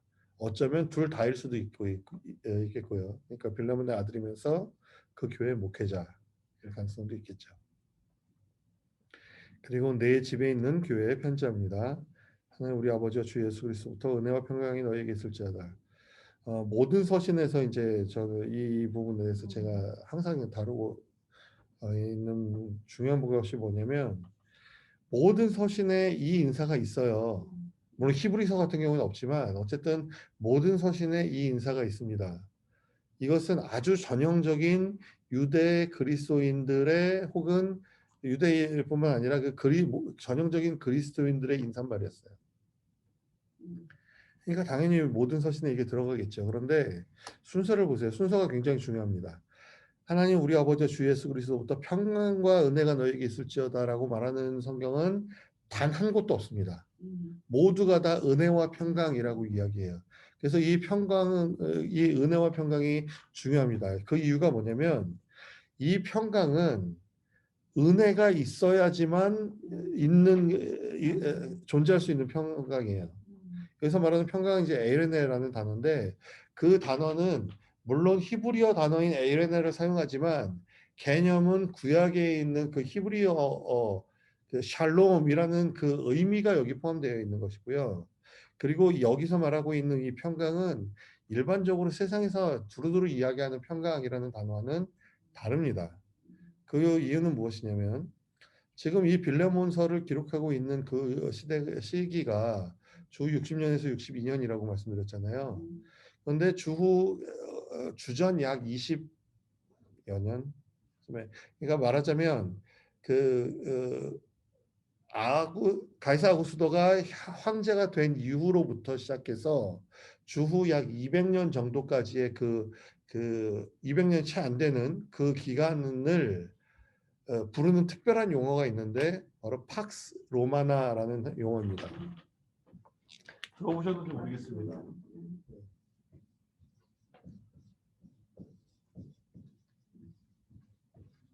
로마나라는 건 로마의라는 소유격이고요. 팍스라는 말은 피스입니다. 이거는 라틴어예요. 네.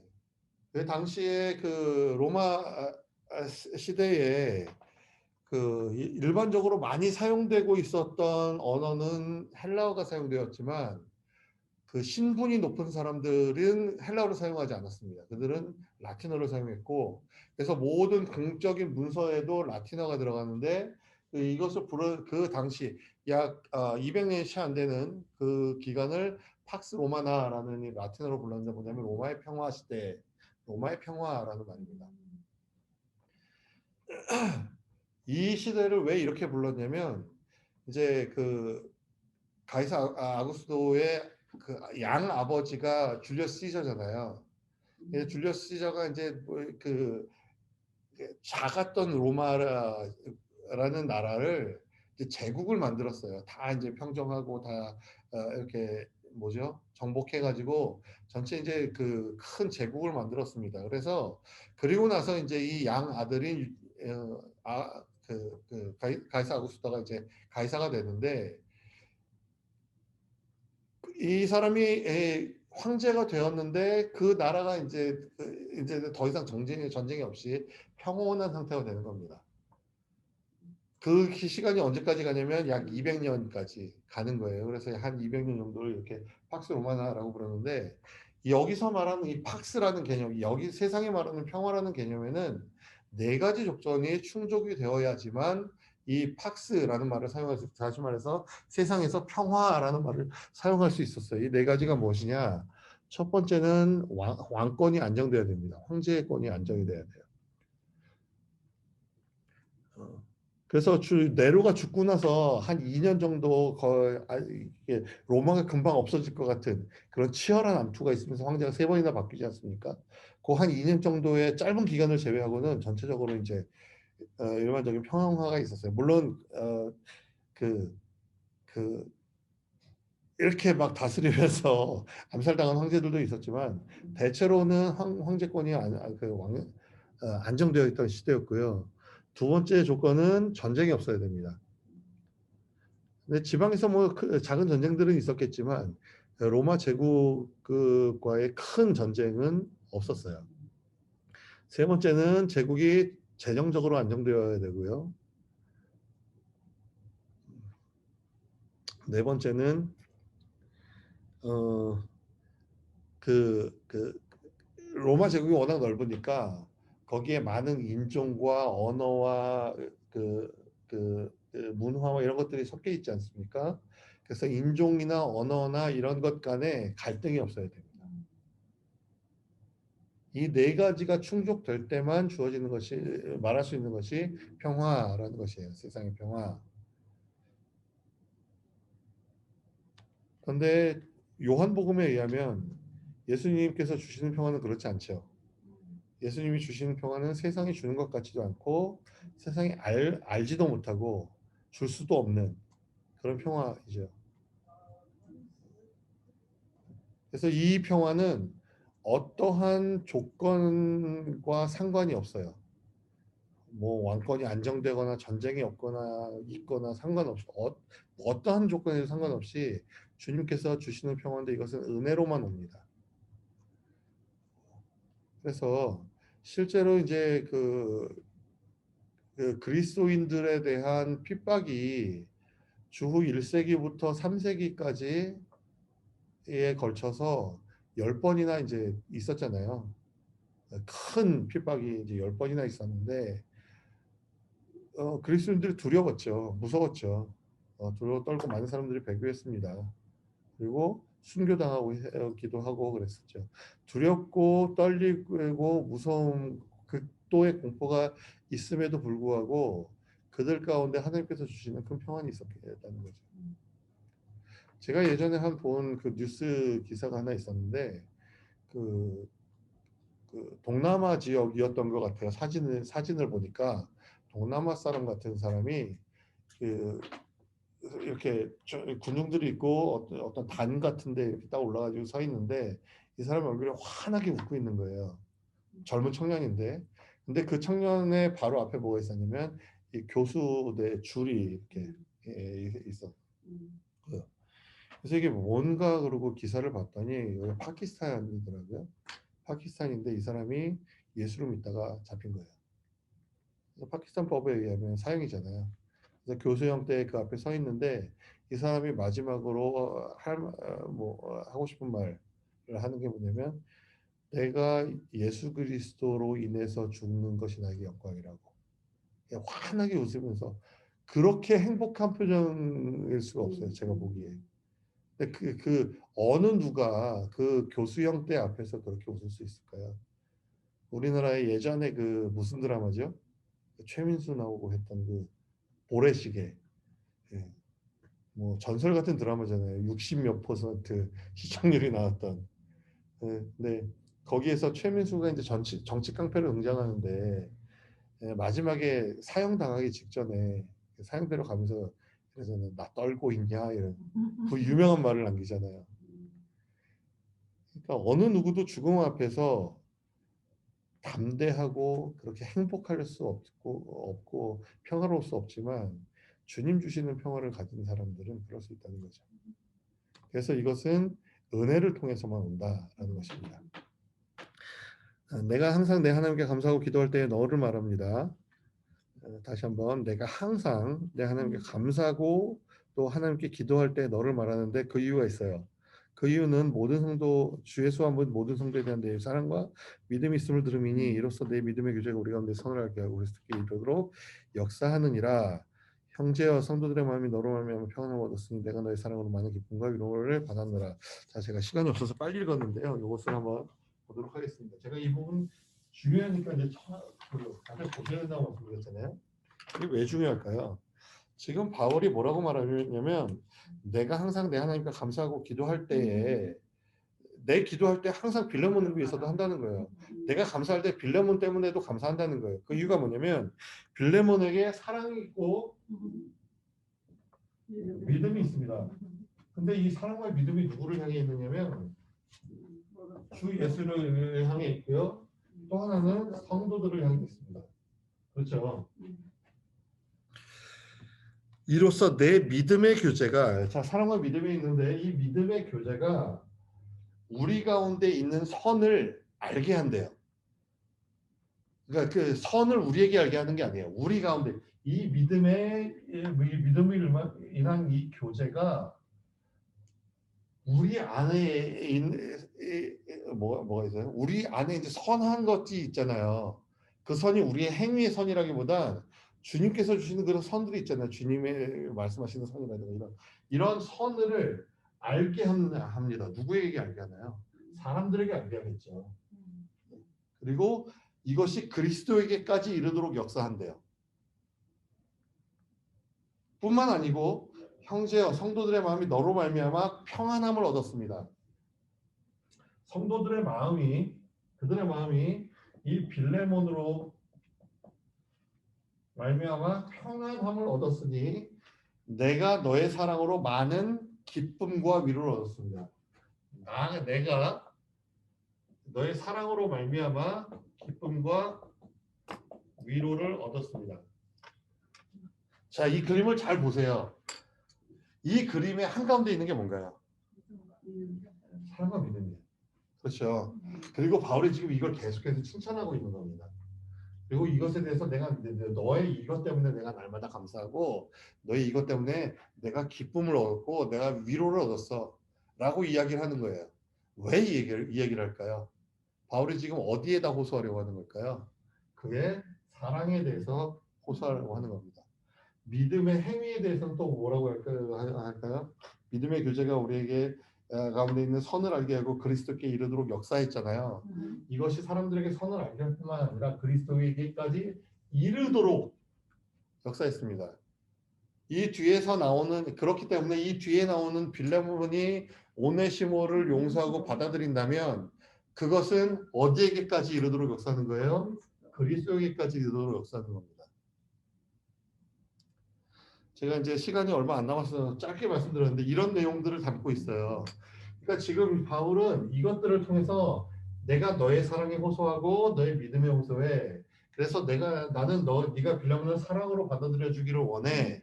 왜냐하면 그것은 너의 믿음의 행위이기 때문이야. 라고 지금 바울이 말하고 이제 말하자면 밑밥을 깔아놓는 겁니다. 네. 자, 이러므로 8절 내가 그리스도 안에서 아주 담대하게 마땅한 일로 명할 수 있습니다. 그러나 이제 콘트라스트를 여러분이 컬러 코딩 하셨으면 9절에 도리어 그러면서 이 콘트라스트 하셨겠죠. 그러니까 바울이 그런 그 담대한 일로 명할 수 있지만 사랑으로 간구합니다. 그 이유가 뭔가요? 이 실판에 있는 이것입니다.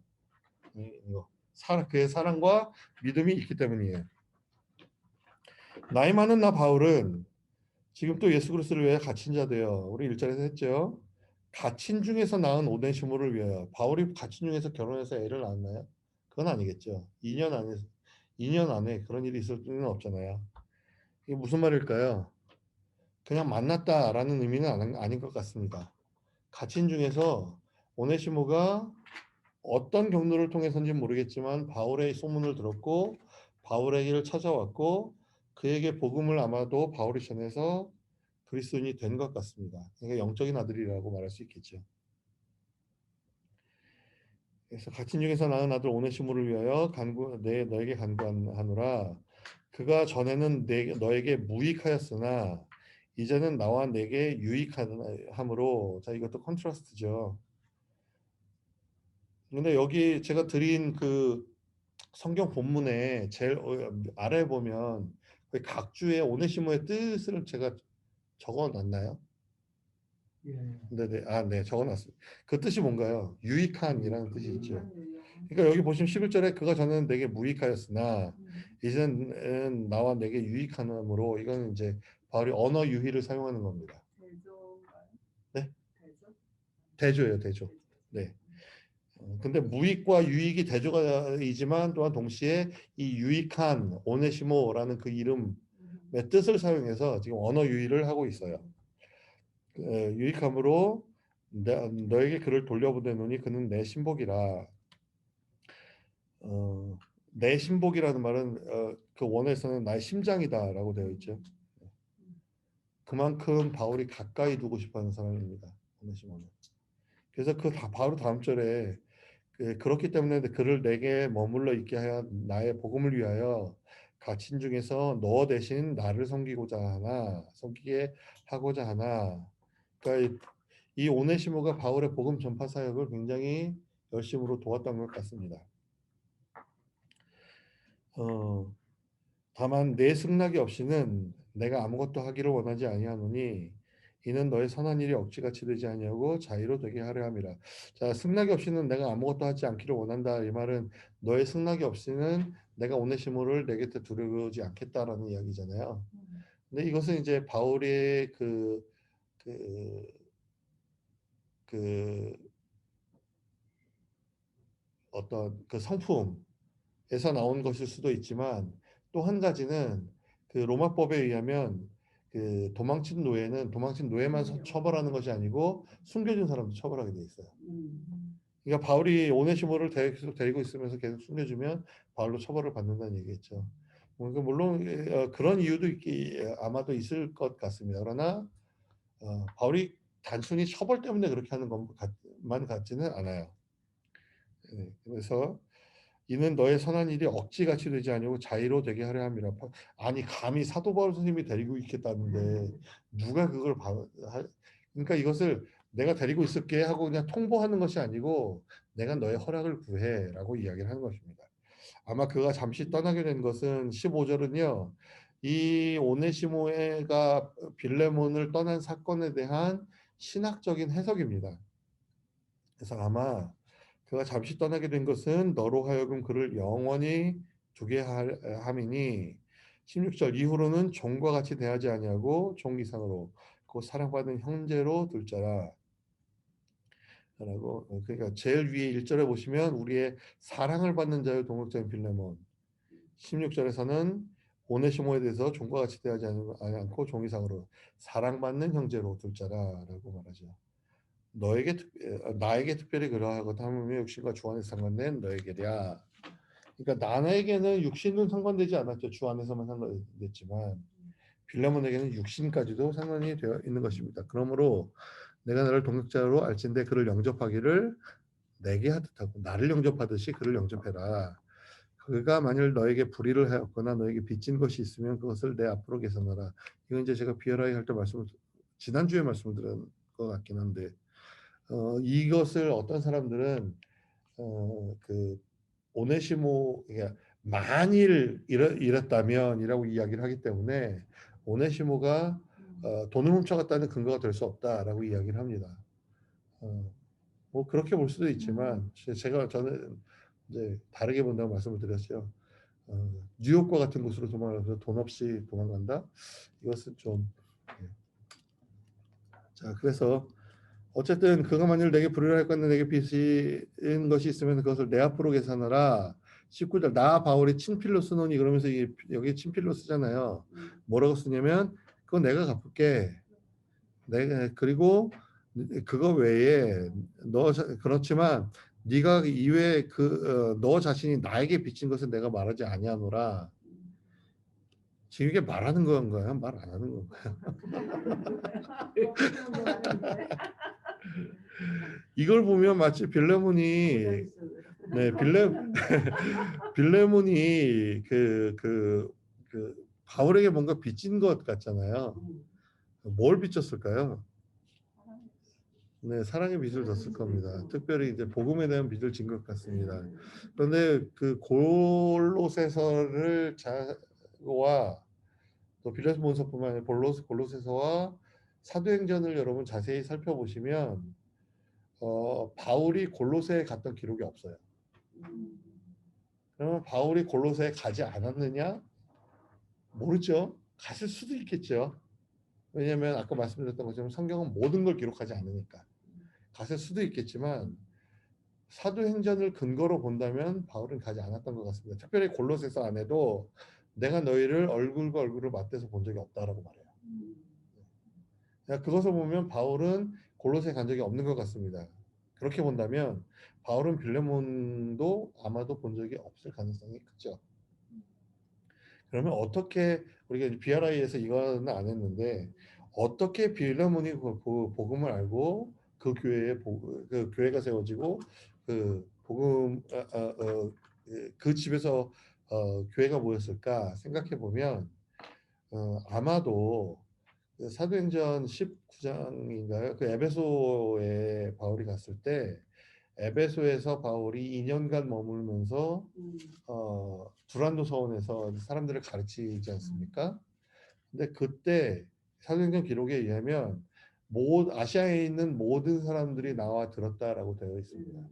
그리고 그것과 함께 골로새서 마지막에 에바브라가 히에라볼리와 라오디게아와 너희를 위해 수고한 것이라는 이 표현을 이렇게 같이 연결해서 보았을 때 아마도 에바브라가 에베소에 왔을 때 그 바울의 강연을 들었고 거기서 배웠고 거기서 회심을 하고 에바브라가 돌아가서 이 라오디게아와 히에라볼리와 골로새 이 세 곳에 복음을 전파하고 거기에 교회를 세우고 그곳에서 목회를 했던 것 같아요.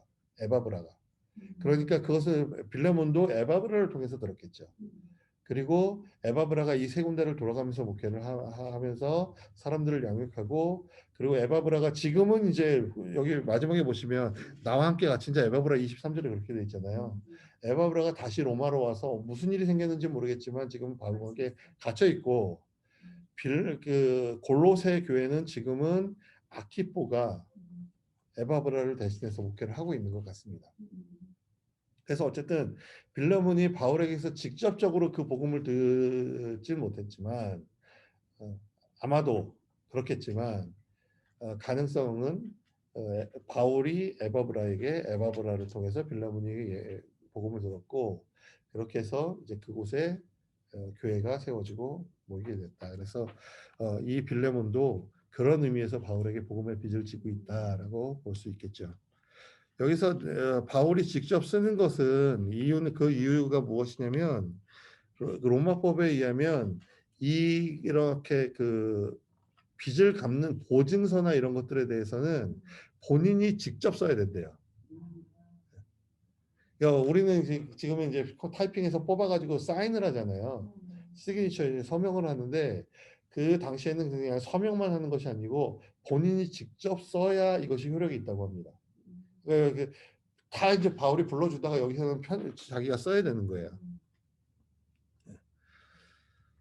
20절 오 형제여 나로 주 안에서 너로 말미암아 기쁨을 얻게 하고 내 마음이 그리스도 안에서 평안하게 하라. 자 이거 보세요. 이 말을 왜 할까요?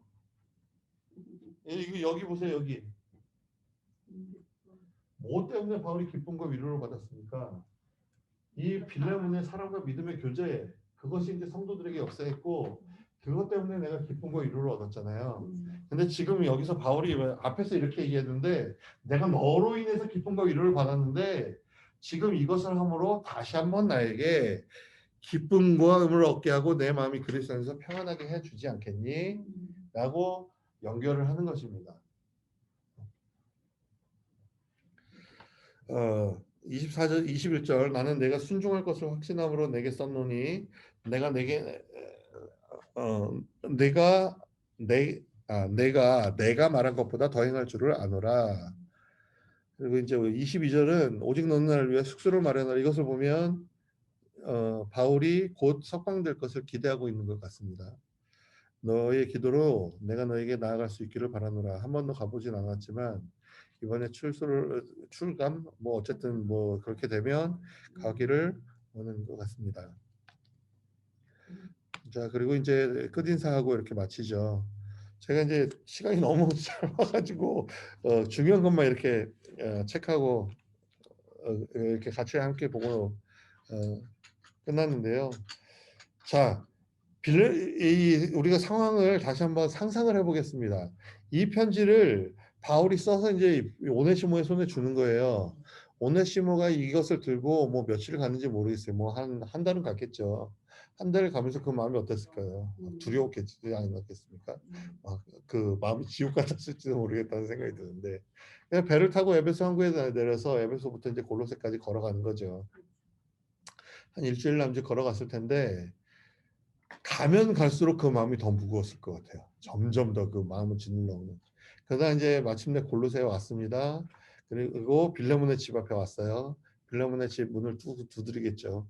똑똑똑 두드리고 둥둥둥 하는 그 심장을 움켜잡고 이러고 있는데 누군가가 문을 삐거덕하고 여는데 보니까 자기가 함께 일하던 어떤 종이 이제 문을 여는 거예요. 근데 이 종이 보고 깜짝 놀라가지고 딱 뛰어 들어가서 빌레몬 주인에게 이야기합니다. 그러니까 빌레몬 주인이 도망간 놈이 다 돌아왔다고 하니까 우당탕탕탕 이러고 나왔겠죠. 씩씩거리면서. 물론 빌레몬이 이제 상품이 좋으면 이러고 왔겠지만 어쨌든 이렇게 나왔습니다. 그래서 문 앞에 딱 서서 오네시모를 봅니다. 조용히 보았겠습니까? 야, 이 나쁜 놈아, 내가 너를 어떻게 되는데? 그러면서 막 온갖 화를 다 냈겠죠. 그렇게 화를 내고 있는데 오네시모가 이 안주머니에서 딱 편지를 꺼내가지고 빌레몬 앞에 딱 이제 눈앞에 들이대는 거예요. 그러니까 빌레몬이 이게 뭐야 이놈아 그러면서 그리스도인 욕은 못하겠고 딱 받아가지고 이제 편지를 딱 펴서 보는 거죠. 그리스도 예수를 위하여 갇힌 자들 바울과 디모데는 저쩌고 하면서 쭉 봅니다. 빌레몬이 두 가지 반응을 보일 수 있을 것 같아요. 첫 번째, 이걸 보고도 화가 누그러지지 않아서 다 이렇게 하고 이 오네시모를 슉슉 하고 이렇게 했을 가능성. 두 번째 가능성은 이 편지를 읽고 감동받아서 오네시모를 용서했을 가능성이 있겠죠. 어떻게 했을까요, 바울은? 빌레몬. 네. 빌레몬은 어떻게 했을까요? 두 번째. 원래 그런 네. 사람이었잖아요. 용서를 사랑과 했으니까 믿음과 이런 아들이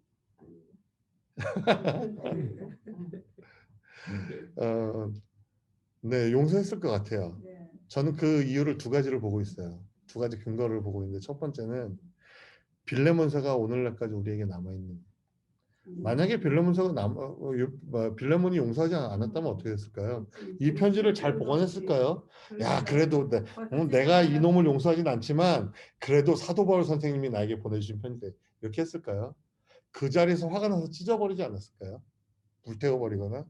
근데 이것을 잘 두고 자기만 본 게 아니라 교회도 보고 또 각 교회마다 이걸 필사해서 보관하고 있었단 말이죠. 그 이유는 바울이 빌레몬이 이 편지를 소중하게 여겼겠다. 그 말은 다른 말로 하면 빌레몬이 그를 용서했겠다라고 볼 수 있겠죠. 또 한 가지, 두 번째,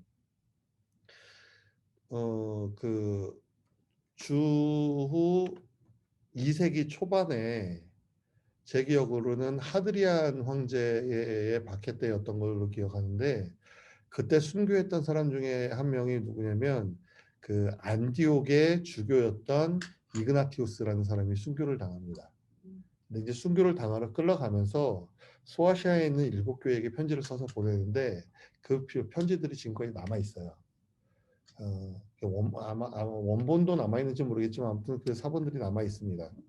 근데 그 중에 하나가 에베소에 보낸 편지가 나와 있는데 그 에베소에 보낸 편지에 보면 이런 글이 있어요. 에베소 사람들에게 너희의 너희의 사랑을 받기에 충분한 너희의 감독 오네시모라는 표현이 있어요. 물론 이 편지에 나오는 오네시모가 빌레몬서에 나오는 그 오네시모와 동일한 인물이냐 이렇게 볼 만한 근거는 많지 않지만 우리가 이런 것들을 생각해 볼 수 있겠죠. 오네시모라는 이름은 유용한 이런 이름이라고 말씀드렸잖아요. 그 이름은 그 종들에게 주인이 붙이는 이름입니다. 그러니까 옛날에 우리나라에 마당새야 이런 것처럼 마당새는 마당 쓰는 사람이잖아요. 그러니까 양반집 자제의 이름을 마당새라고 짓지 않겠죠. 그러니까 마찬가지로 오네시모라는 이름도 그런 이름이거든요. 그러니까 주인이 이 종을 사면서 혹은 종에게 태어나는 자녀를 앞으로 나에게 유익하고 유용한 종이 되기를 바라는 마음에서 붙여주는 이름이 오네시모예요. 그렇다면 그 주 2세기 초반에 오네시모라는 이름을 가진 사람이 교회의 감독이 될 수 있는 가능성이 얼마나 될까요? 별로 없겠죠. 종이 교회의 감독이 된다? 그 교회는 종만 모이는 거 아니잖아요. 로마 시민들도 모이고 상류층 사람들도 모이는데 더군다나 에베소 같은 큰 도시에서 그런 가능성을 봤을 때 오네시모라는 이름을 가진 사람이 교회 감독이 될 만한 그런 가능성은 많지 않겠다. 그것으로 보면 아마도 빌레몬서에 나타난 그 오네시모가 확실하게 100%라고 말할 수는 없지만 에베소의 그 감독이 되었을 가능성이 크겠다라고 볼 수 있겠죠. 그러니까 그것을 보면 우리가 이렇게 볼 수 있어요. 자, 오늘 여기는 이제 이미 이 상황을 다 아니까 그 상황에 대해서는 더 이야기하지 않지만 바울의 입장에서 보았을 때 이 사람과 이 사람의 반목이 있습니다. 어떻게 보면 살인 사건이 일어날 수 있을 정도의 굉장히 큰 반목이에요. 그런데 바울이 이 두 사람을 중재하잖아요. 그러니까 바울이 한 사람의 그 중재로 말미암아서 리컨사일 하는 것으로 말미암아 이 둘 사이에 화해만 일어났을 뿐만 아니라 한 사람의 종이 위대한 감독이 될 수 있는 터전이 됐다고요.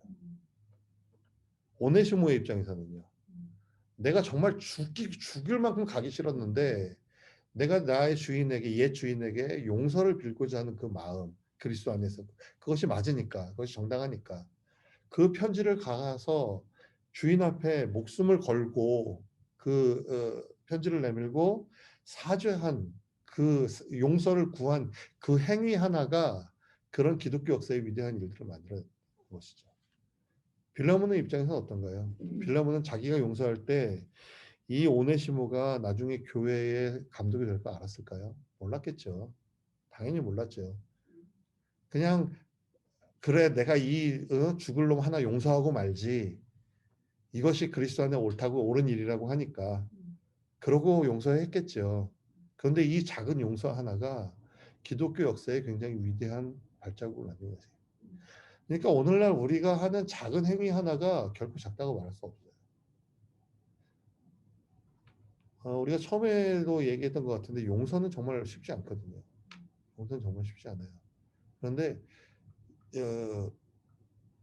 우리가 그 주님께서 용서하라고 하시니까 용서해야지 라는 그 순종하는 마음으로 내딛는 발걸음 하나가 기독교 역사 가운데 하나님의 나라 가운데 뭐 어떠한 큰 일이 될지 우리는 아무도 알 수 없어요. 내가 행하는 작은 용서 혹은 내가 행하는 작은 용서를 구함 혹은 내가 행하는 작은 화해시키는 일 그런 것들이 결코 작지 않다는 것이죠. 그래서 빌레몬서는 굉장히 짧고 작은 책이지만 그 무게는 결코 작지 않습니다. 그래서 이번 한 주 동안 이것에 대해서 좀 여러분들 깊이 있게 묵상을 좀 해보시면서 여러분들이 어떤 입장 가운데 있으신지 나는 지금 바울의 입장인지 다시 말해서 내가 화해시켜야 될 사람이 있는지 혹은 내가 빌레몬의 입장인지 내가 용서해야 될 사람이 있는지 아니면 내가 오네시모의 입장으로서 용서를 구할 사람이 있는지 생각해 보시고 이것들을 여러분 삶 가운데 적용하셨으면 좋겠습니다. 네, 그래서 시간이 다 되었으므로 우리 기도하고 마치도록 하겠습니다. 하나님 감사합니다. 우리 빌레몬서를 짧게 보았습니다. 좀 더 깊이 있게 보았으면 더 좋았겠지만 또 우리가 다른 책들을 할 것을 또 생각하면서 하나님 이렇게 빌레몬서를 짧게 보았습니다. 근데 하나님 이 빌레몬서는 그 무게가 결코 가볍지 않은 것을 하나님 우리가 봅니다. 하나님 주님께서 이 세 사람을 통해서 하셨던 것이 그 기독교 역사 가운데 얼마나 위대한 일을 이루었는지 하나님 우리가 잘 알고 있습니다. 그래서 하나님 오늘날 우리가 행하는 이 작은 순종의 발걸음 하나가 주님 나라에서 어떻게 크게 위대하게 사용될지 하나님 우리가 그것들을 기대합니다. 비록 우리가 그것이 뭐 어떠한 파장을 일으킬지 알 수 없지만 그러나 주님께서 말씀하신 것들에 대해서 화해하고 용서하고 용서를 구하고 화해시키는 이러한 것들을 하나님 우리가 믿음으로 그 발자국들을 내딛기를 소원합니다. 그래서 하나님 우리 공동체 가운데 우리가 행해야 할 발걸음이 있다면 하나님 우리에게 보여주시고 알게 하시고 그것들을 할 수 있도록 하나님 도와주십시오. 그렇게 될 때 우리 공동체가 서로 용서하고 서로 용서를 구하고 서로 부둥켜 안고 하나 될 수 있는 귀한 공동체가 될 수 있도록 하나님 도와주십시오. 감사합니다. 주님 예수님의 이름으로 기도합니다. 아멘. 아멘. 자 여러분들 감사합니다. 감사합니다. 여러분들에게 드렸던 그 종이 중에 마지막 장에는 표가 있어요. 그래서 바울 빌레몬 오네시모 표가 있는데 거기에 각 절에 나오는 곳에다가 이 사람에 대해서 성경이 어떻게 표현하고 있는지 뭐라고 말하고 있는지 이렇게 쭉 적어 보시면 각 인물별로 여러분들 공부하실 때 도움이 됩니다. 이렇게 보시면 되겠습니다. 네. 자, 고생하셨습니다. 어, 감사합니다. 수고하셨습니다.